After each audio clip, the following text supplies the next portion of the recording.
Salam dan bahagia. Teman-teman, beberapa waktu yang lalu muncul kasus yang cukup menghebohkan. Terdapat pasangan suami istri, pengusaha sukses yang selalu mengunggah foto-foto yang menampilkan kehidupan glamor mereka di sosial media, termasuk saat mereka liburan di luar negeri.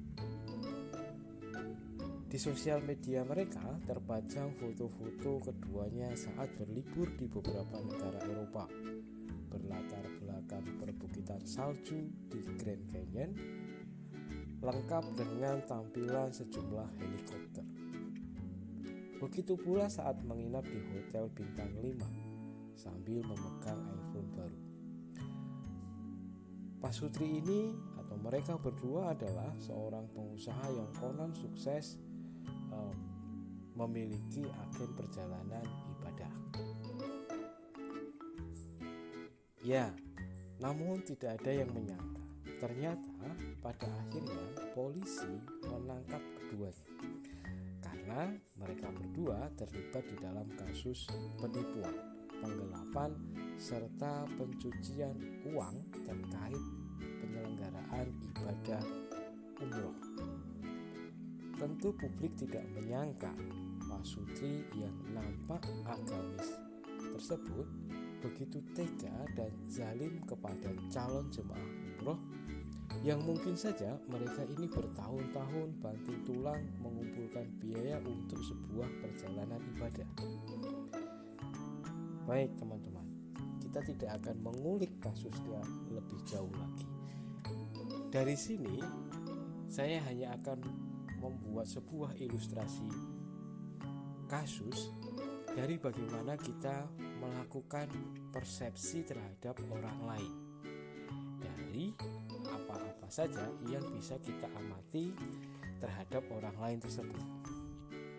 Persepsi kita terhadap orang lain boleh jadi sesuai, boleh juga tidak sesuai dengan kepribadian orang tersebut, karena kita hanya akan mengambil kesimpulan tentang orang lain dari stimulus yang sampai pada kita saja.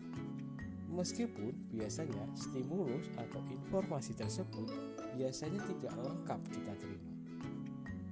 Nah teman-teman, hal ini akan menjadi pemicu dari pembahasan kita mengenai apa yang kita sebut sebagai persepsi sosial.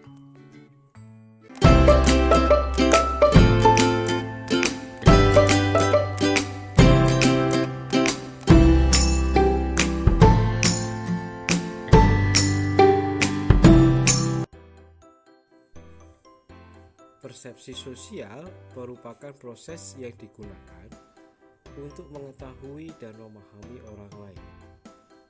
Pengetahuan akurat tentang orang lain akan sangat berguna bagi kita untuk mengatur hubungan di dalam interaksi sosial.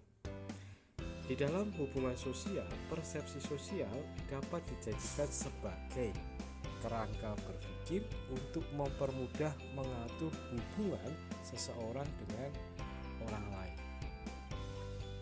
Selain bermanfaat, persepsi sosial, hati-hati, terkadang juga menimbulkan masalah berkenaan dengan kesalahan persepsi.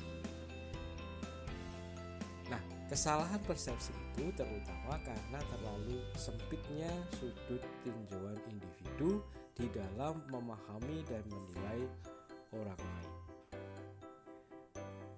Teman-teman, isi dari persepsi sosial itu bisa berupa apa saja. Misalnya ada atribut-atribut individual yang mencakup kepribadian, sifat, disposisi tingkah laku, ataupun karakteristik fisik dari seseorang. Selain atribut individual, isi dari persepsi sosial itu juga bisa berupa atribut kelompok. Misalnya, properti-properti seperti kelekatan, sifat-sifat budaya, status sosial, pola jaringan, unsur sejarah, legitimasi, dan lain sebagainya. Nah, pada intinya Persepsi sosial itu membantu kita sebagai individu untuk yang pertama mengetahui apa yang dipikirkan, dipercaya, dirasakan, dikehendaki, dan didambakan oleh orang lain. Yang kedua, persepsi sosial itu membantu kita untuk membaca apa yang ada di dalam diri orang lain berdasarkan ekspresi wajah, tekanan suara, gerak-gerik tubuh, kata-kata, dan tingkah laku mereka. Yang ketiga, persepsi sosial itu membantu kita untuk menyesuaikan tindakan kita sendiri dengan keberadaan orang lain berdasarkan pengetahuan dan pembacaan atau penafsiran terhadap orang tersebut. Selanjutnya teman-teman, kecermatan di dalam melakukan persepsi sosial terhadap orang lain akan memiliki pengaruh terhadap keberhasilan kita membangun sebuah hubungan sosial dengan orang lain. Apabila seseorang memberikan makna yang salah terhadap pesan yang ditampilkan dari individu atau menafsirkan stimulus yang keliru, maka akan berdampak pada kegagalan sebuah komunikasi. Nah, kegagalan komunikasi ini akan berpengaruh pada hubungan sosial yang retak. Lalu apa saja yang menjadi faktor penentu dari persepsi sosial? Terdapat dua hal. Yang pertama, faktor situasional, yang kedua adalah faktor personal. Faktor situasional yaitu berupa perilaku nonverbal yang muncul dari individu tersebut. Yang termasuk di dalam faktor situasional yang pertama adalah deskripsi verbal, yakni bagaimana cara orang menyampaikan berita tentang orang lain yang mempengaruhi persepsi kita tentang orang tersebut. Nah, dalam konteks deskripsi verbal, kata pertama yang disebut cenderung mengarahkan kita pada penilaian selanjutnya. Ini yang kita sebut sebagai primacy effect. Contohnya misalnya begini. Ada dua kalimat. Yang kalimat pertama, Pak Bambang adalah orang yang cerdas, humoris, kritis, bahagia, namun keras kepala, tidak tertib dan semau gue. Nah, kalimat yang kedua, Pak Bambang adalah orang yang keras kepala, semau gue, tidak tertib, cerdas, namun humoris, kritis, dan bahagia. Dari dua kalimat tersebut, pilihan kata pertama itu biasanya akan cenderung diinterpretasi secara positif, yaitu yang menampilkan kata-kata positif lebih dahulu tinimbang kata-kata negatif. Faktor yang selanjutnya, faktor situasional selanjutnya yaitu petunjuk proksemik, yaitu mengenai studi tentang penggunaan jarak di dalam menyampaikan pesan, bahwa penggunaan jarak itu akan mempengaruhi persepsi kita di dalam berkomunikasi atau di dalam berhubungan sosial dengan orang lain. Misalnya, keakraban seseorang dengan orang lain dapat dilihat dari jarak mereka yang berdekatan. Sifat orang lain dapat diketahui dari cara orang itu membuat jarak dengan kita. Cara orang mengatur ruangan mempengaruhi persepsi kita terhadap orang tersebut. Nah, faktor situasional yang selanjutnya adalah petunjuk kinesik, yakni gerakan tubuh. Gerakan tubuh itu sangat penting karena kita lebih mempercayainya dibandingkan petunjuk-petunjuk yang lain. Sebagai contoh misalnya membusungkan dada, itu biasanya kita persepsi sebagai orang yang sombong. Menengadahkan tangan atau menyembah, biasanya kita persepsi bahwa orang tersebut sedang memohon sebuah permintaan terhadap kita. Lalu kemudian menundukkan kepala. Biasanya kita persepsi bahwa orang tersebut merendah atau menghormati kita. Selain itu juga ada faktor situasional berupa petunjuk wajah. Nah, petunjuk wajah atau ekspresi wajah ini mengungkapkan emosi seseorang. Namun, individu ada yang sensitif pada ekspresi wajah dan ada pula yang tidak. Misalnya, orang tidak perlu menyampaikan bahwa ia sedang bersedih karena mengalami sesuatu peristiwa yang memilukan, tetapi sekedar menunjukkan ekspresi wajah yang bersedih misalnya, itu sudah bisa kita tangkap bahwa orang tersebut sedang mengalami permasalahan yang pelik. Faktor yang situasional selanjutnya yaitu petunjuk paralinguistik, yakni berupa bagaimana orang itu mengucapkan lambang-lambang verbal, yaitu berkaitan dengan nada suara, volume suara, tempo, gaya, dialek, dan interaksi atau perilaku ketika melakukan komunikasi. Tentu ketika orang marah itu bersuara keras. Ketika dia sedang memerintah, dia akan memberi tekanan pada suara, pada kata-kata tertentu untuk menunjukkan bahwa ia menginginkan sesuatu.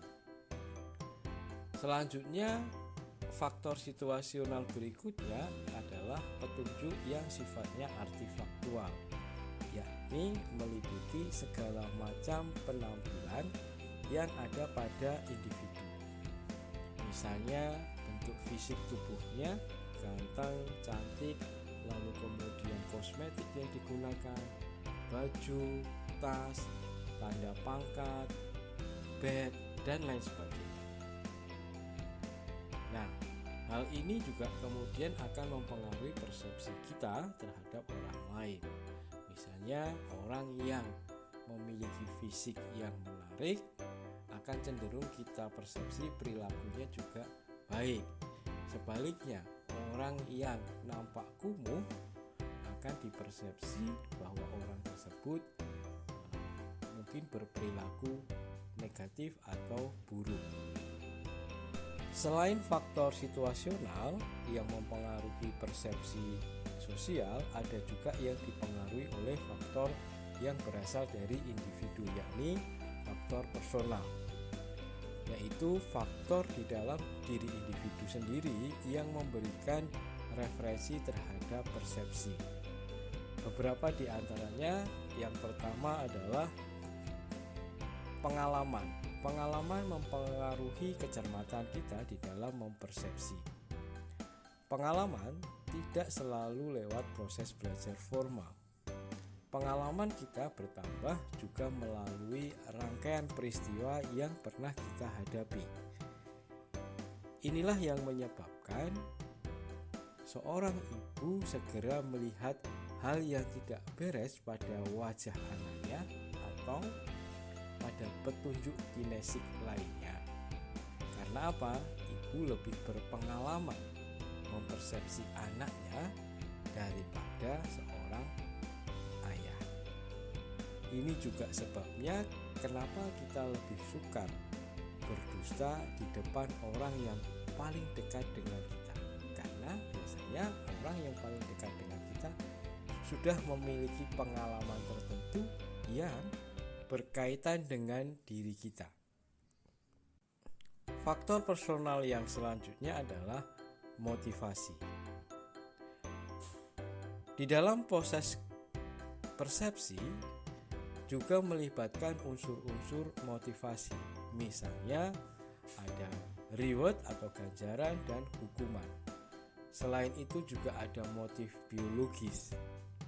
Misalnya individu hanya akan termotivasi untuk mempersepsi seseorang secara positif apabila seseorang tersebut memberikan ganjaran atau reward yang memuaskan kita.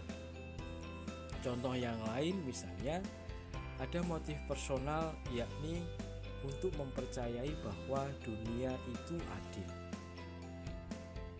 Yakni setiap orang akan memperoleh apa yang layak dia peroleh sesuai dengan apa yang sudah dia lakukan. Nah, kebutuhan akan motif dunia yang adil ini akan mendorong persepsi sosial kita kepada misalnya orang yang sukses. Kepada orang yang sukses, kita cenderung menanggapinya sebagai orang yang memiliki karakteristik baik, kerja keras, dan lain sebagainya. Bagi orang yang gagal, maka kita akan melimpahkan hal-hal yang buruk terhadap dirinya. Karena orang ini dianggap orang yang malas, tidak mau bekerja, sehingga dia gagal memperoleh kesejahteraan bagi dirinya. Nah, motif dunia yang adil ini jelas mendistorsi persepsi kita, karena kadang-kadang orang yang nampak sukses belum tentu juga memiliki karakteristik yang baik. Faktor personal yang selanjutnya adalah kepribadian. Di dalam psikoanalisis kita mengenal yang kita sebut sebagai proyeksi, sebagai salah satu cara di dalam mempertahankan ego kita. Proyeksi adalah mengeksternalisasi pengalaman subjektif kita secara tidak sadar kepada orang lain. Orang akan melempar perasaan bersalahnya kepada orang lain. Ya, seperti peribahasa maling teriak maling. Nah, maling teriak maling ini adalah contoh tipikal dari proyeksi. Nah, di dalam konteks persepsi sosial terdapat kecenderungan orang mengenakan kepada orang lain sifat-sifat yang ada pada dirinya yang tidak disenanginya. Nah, sudah jelas orang yang banyak melakukan proyeksi tidak akan cermat menanggapi persona dari stimulus, bahkan kecenderungannya akan mengabaikan gambaran yang sebenarnya.